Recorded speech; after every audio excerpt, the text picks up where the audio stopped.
Physics,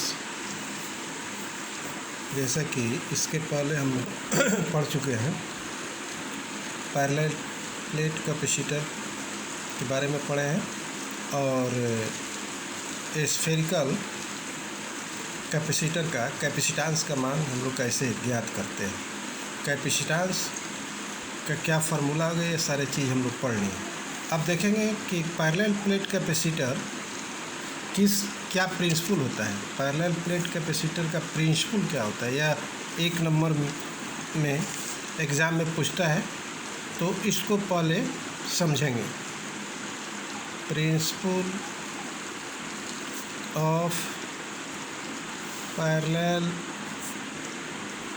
plate capacitor, देखो इसको समझना है पहले। इसका प्रिंसिपल तो एक लाइन का होगा, लेकिन समझने की चेष्टा करना है। जैसे मान लो हम जानते हैं यह कोई कंडक्टर है, कंडक्टर पर जब हम चार्ज देते हैं तो क्या होता है, जैसे कि आपको मैंने बताया है, चार्ज देने से उसका पोटेंशियल का मान इंक्रीज करता है।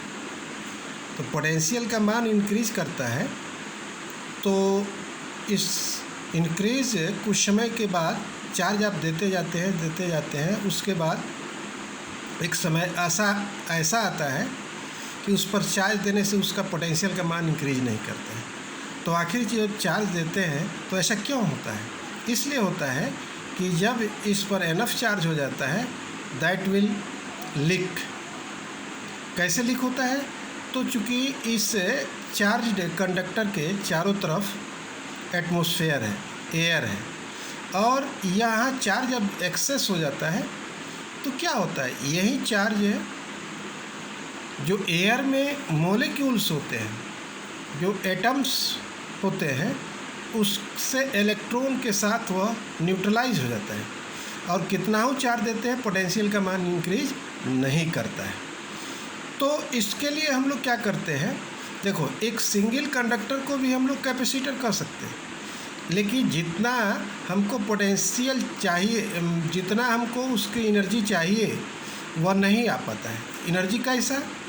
तो जब चार्ज हम देते हैं, मान लो यह चार्ज दिए, ये पॉजिटिव चार्ज, फिर एक चार्ज हम देते हैं, तो क्या होगा, उसमें रिपल्सन होता है, सेम नेचर होने का, और उस रिपल्सिव फोर्स के अगेंस्ट में हम लोग वर्क करते हैं, and that work is converted into the energy. तो यह लीक होने के कारण सिंगल कंडक्टर से काम नहीं चलता है।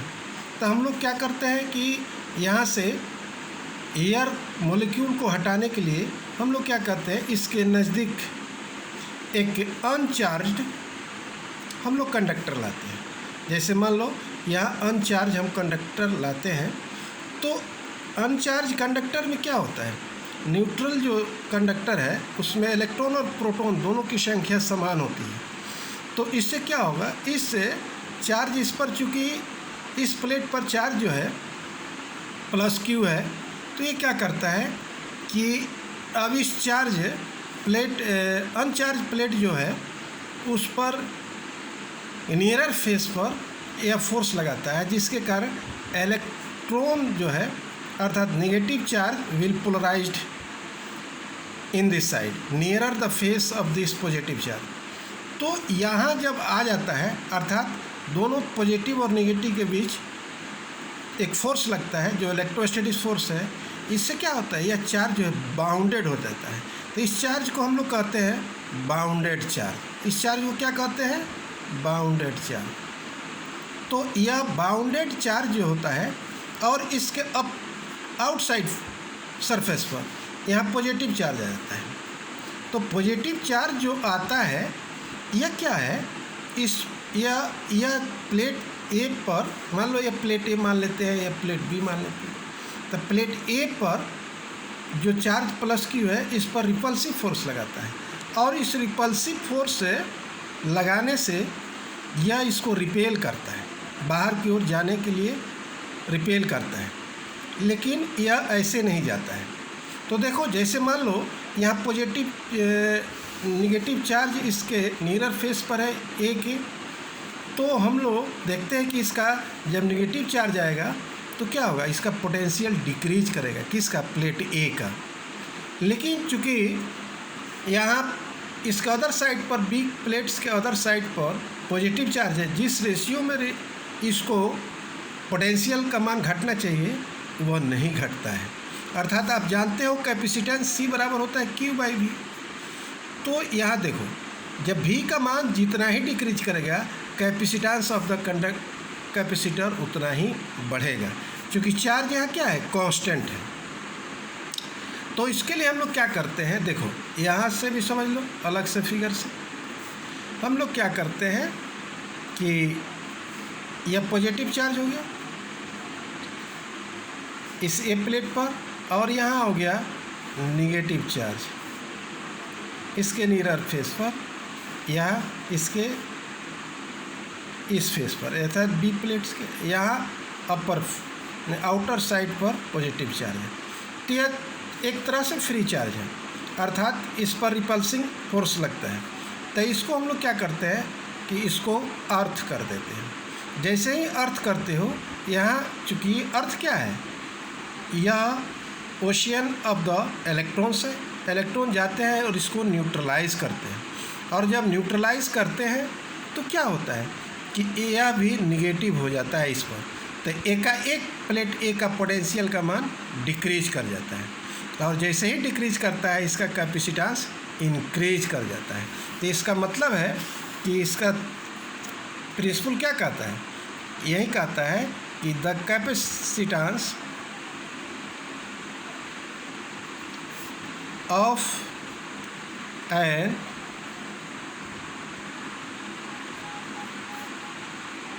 insulated conductor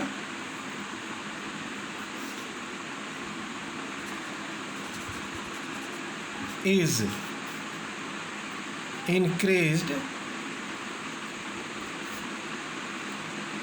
considerably by bringing near it an uncharged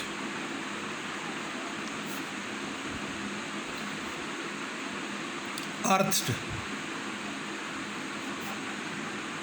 conductor, earth uncharged conductor। This is the principle of the, ये एक नंबर में पूछता है प्रिंसिपल इसका, ठीक है। अब देखो प्लेट्स के अंदर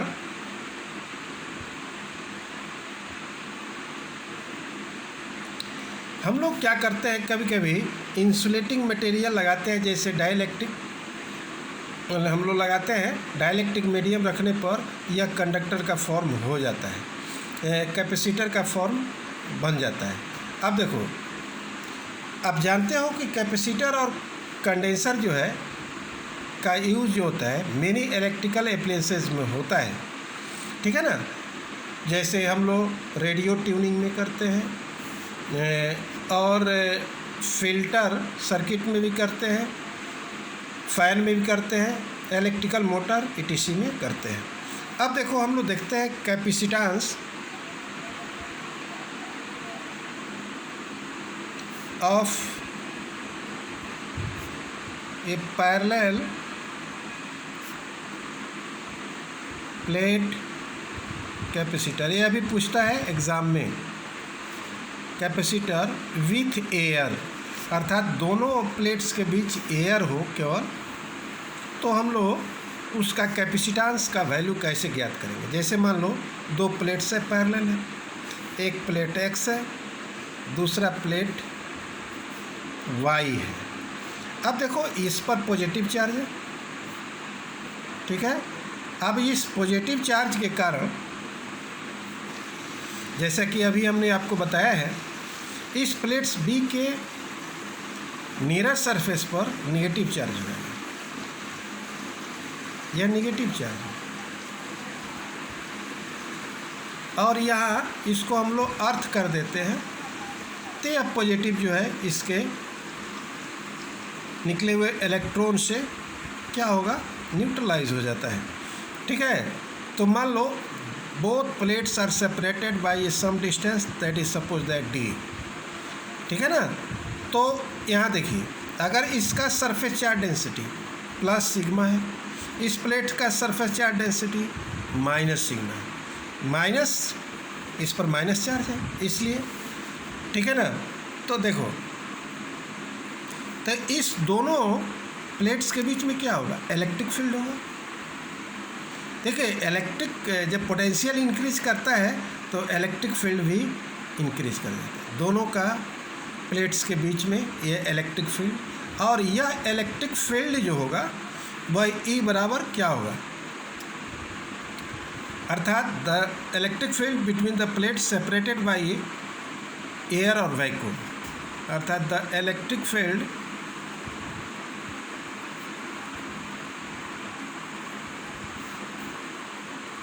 between two plates separated by air और वैक्यूम। तो इलेक्ट्रिक फील्ड ई बराबर होता है आपको सिग्मा बाई एप्सिलॉन नॉट, और सिग्मा बराबर क्या होता है, चार्ज पर यूनिट एरिया। जैसा कि हमने पहले आपको बताया है, सरफेस चार्ज डेंसिटी बराबर होता है चार्ज पर यूनिट एरिया। तो यहाँ हम सिग्मा की जगह पर लिख देंगे चार्ज पर यूनिट एरिया, या एप्सिलॉन नॉट हो जाएगा। तो वेयर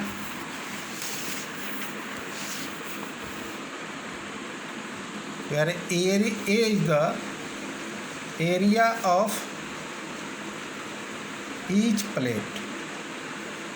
ठीक है ना, तो देखो इसमें क्या होगा कि electric field localized between the two plates as uniform through out.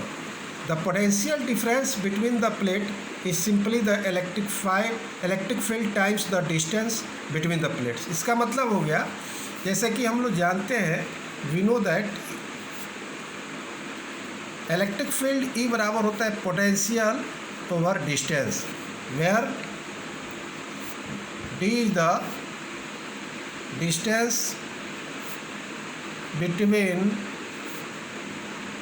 To plates, separation distance है। ठीक है, तो अब यहाँ देखो, तो V बराबर क्या हो जाएगा, E इंटू डी। इसी चीज़ को हम बता रहे थे कि the electric potential difference between the plates is the electric field times the distance D. तो अब देखो, यहाँ इलेक्ट्रिक फील्ड ई का वैल्यू आप रख सकते हैं, तो क्या है, charge per unit area into epsilon not. ठीक है, अब देखो आई इंटू डी है। अब कैपेसिटेंस सी बराबर क्या होता है, क्यू बाई वी। तो यहाँ वैल्यू हम भी का रख देंगे, यहाँ चार्ज है, इसका वैल्यू रखोगे तो क्यू बटा ए epsilon not into two, Q से क्यू कट गया, ए एप्सिलॉन ऊपर चला गया, बाई डी हो गया। ठीक है, तो यह सी बराबर कितना आ गया, A epsilon not by D, अर्थात this is the expression for the capacitance of parallel plate capacitor which are separated by a media air और वैक्यूम। तो यह चीज़, इससे एक चीज़ निकल रहा है क्या, कि capacitor when plates of capacitor separated by A distance dielectric media of, अगर मान लो एक चीज़ और जान लो, यह चीज़ बता रहा है कि C is directly proportional to A, epsilon not तो कांस्टेंट है, और C is inversely proportional to A. इसका मतलब है कि ईच प्लेट का एरिया हम लोग बढ़ाएंगे तो उसका कैपेसिटेंस बढ़ जाएगा। अगर दोनों के बीच की दूरी कम करेंगे तब भी कैपेसिटेंस बढ़ जाएगा। इसका मतलब यह है कि एरिया अगर ज़्यादा हो कैपेसिटर का, तो उसका कैपेसिटेंस इंक्रीज कर जाएगा, या दो प्लेट्स के बीच की दूरी कम किया जाए तब भी कैपेसिटेंस इंक्रीज कर जाएगा। अब नोट में एक चीज़ ध्यान दो,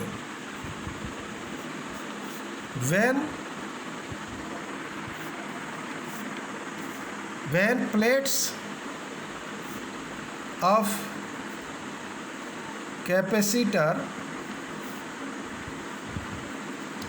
are separated, suppose करो separated by a dielectric medium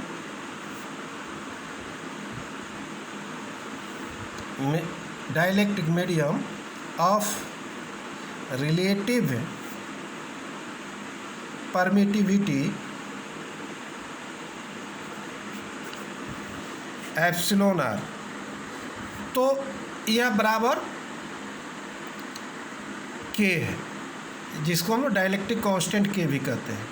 तो सी बराबर क्या हो जाएगा, उस कैपेसिटर का कैपेसिटेंस सी बराबर क्या हो जाएगा, सी बराबर हो जाएगा एप्सिलॉन ए बाई डी, और एप्सिलॉन बराबर होता है epsilon R into epsilon not. तो यहाँ वैल्यू इसका रख देंगे, एप्सिलॉन के जगह पर हम लिख सकते हैं epsilon R epsilon naught A by D. अब देखो यहाँ हो गया, या इसको हम लोग मीडियम के लिए CM से इंडिकेट कर देंगे कैपेसिटेंस को। तो इसका मतलब क्या हुआ, यहाँ देखिए यह एप्सिलॉन आर है, इंटू ऐसे भी लिख सकते हैं ए एप्सिलॉन नॉट बाई डी। यह टर्म क्या है, यहाँ आपने देखा है कि जब दो प्लेट्स के बीच एयर हो तब capacitance of parallel plate capacitor इतना आता है, अर्थात यह किसके बराबर है। तो अगर मान लो इसको हम लोग एयर के लिए सी नॉट मान लेते हैं, तो यहाँ हम लिख देंगे epsilon naught R into C naught, epsilon R into C naught. तो यह हो गया epsilon R into C naught, epsilon naught नहीं सी नॉट। तो यहाँ देखो तो CM बराबर क्या हो गया, अर्थात ये CM किसके बराबर है, यहाँ आपने देखा है डाइलेक्ट्रिक कांस्टेंट के की। तो CM बराबर हम लिख सकते हैं K इंटू सी नॉट। यह K क्या है, डाइलेक्ट्रिक कांस्टेंट है, जिसको हम लोग रिलेटिव परमिटिविटी बराबर K लिखे हैं। तो CM बराबर कितना हो गया, K इंटू सी नॉट। इसका मतलब है capacitance of the capacitor separated by dielectric medium of relative permittivity epsilon R, जो डाइलेक्ट्रिक कांस्टेंट K के बराबर है, becomes K times the capacity with the air and vacuum at dielectric. इसका मतलब यही हुआ कि K टाइम्स इंक्रीज कर जाएगा, अर्थात when you introduce a dielectric slab, a material between the two parallel plates, capacitance of the capacitor will increase K times, अर्थात that is capacity या capacitance becomes K times the capacity या capacitance with air और vacuum as dielectric.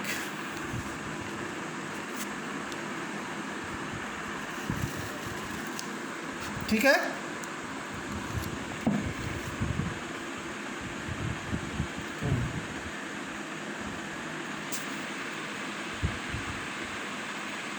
बोलो।